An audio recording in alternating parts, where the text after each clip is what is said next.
Krishnam Vande Jagat Gurum. I pray to the Guru of the Universe.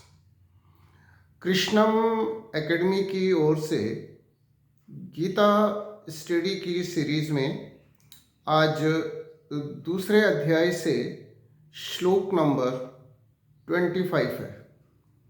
श्लोक है अव्यक्त अयम अचिंत्य अयम अविकार्य अयम उच्यते तस्मात् एवं विदित्वा एनम न अनुशोचितुम अर्हसि। यह आत्मा अव्यक्त, अचिंतनीय और अपरिवर्तनशील है। यह जानकर तुम्हें शरीर के लिए शोक प्रकट नहीं करना चाहिए। This soul is invisible, inconceivable and unchangeable.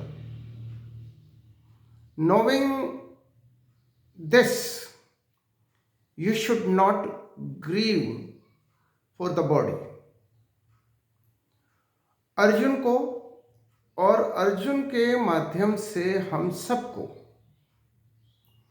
भगवान श्री कृष्ण समझा रहे हैं कि हमें शरीर के लिए अर्थात शरीर की मृत्यु पर शोक प्रकट नहीं करना चाहिए, क्योंकि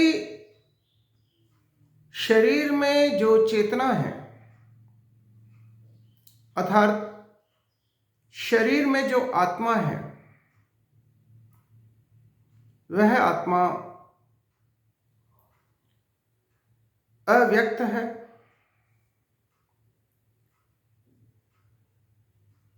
और अचिंतनीय और अपरिवर्तनशील भी है।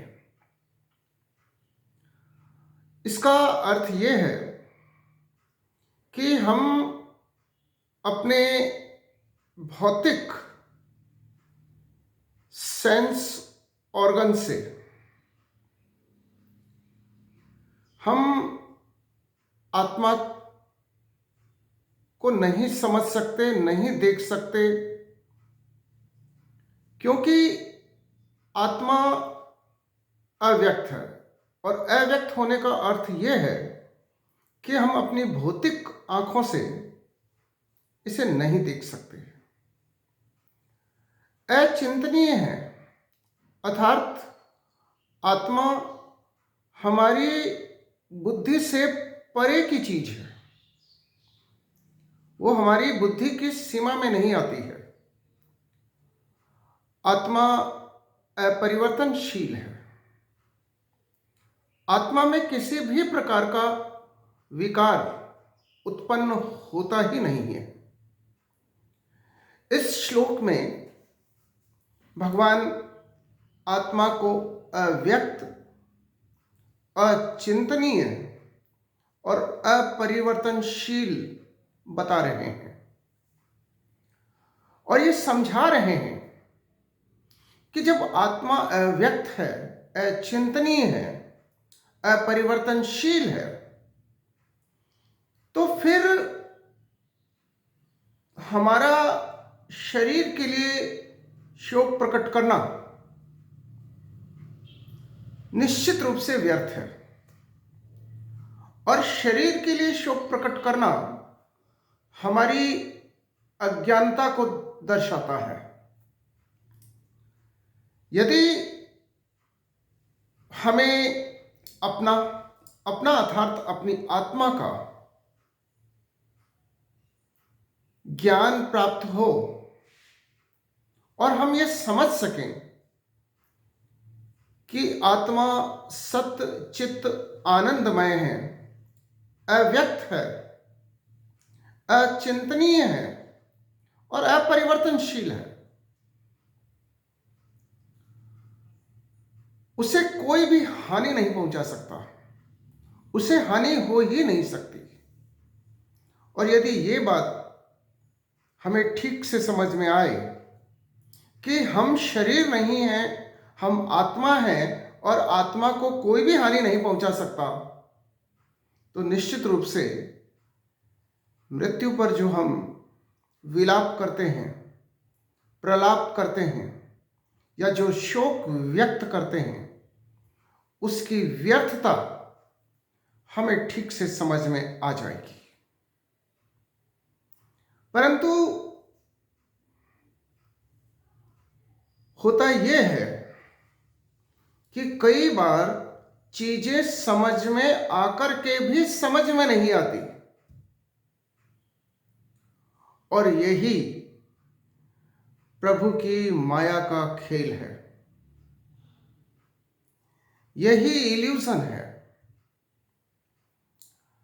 और इस माया को ठीक से समझना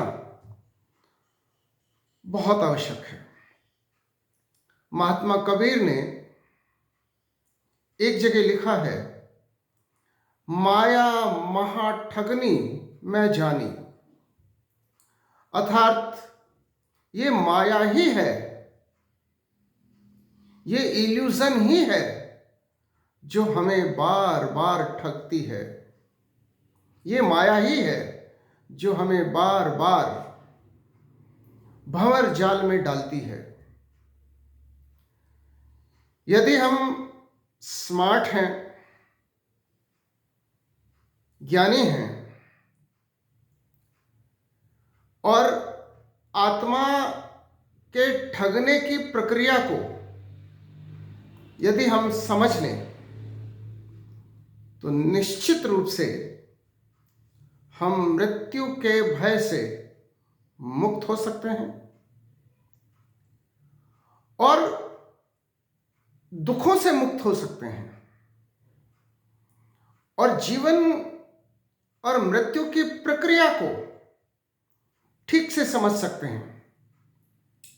आवश्यक है कि हम माया ठगने के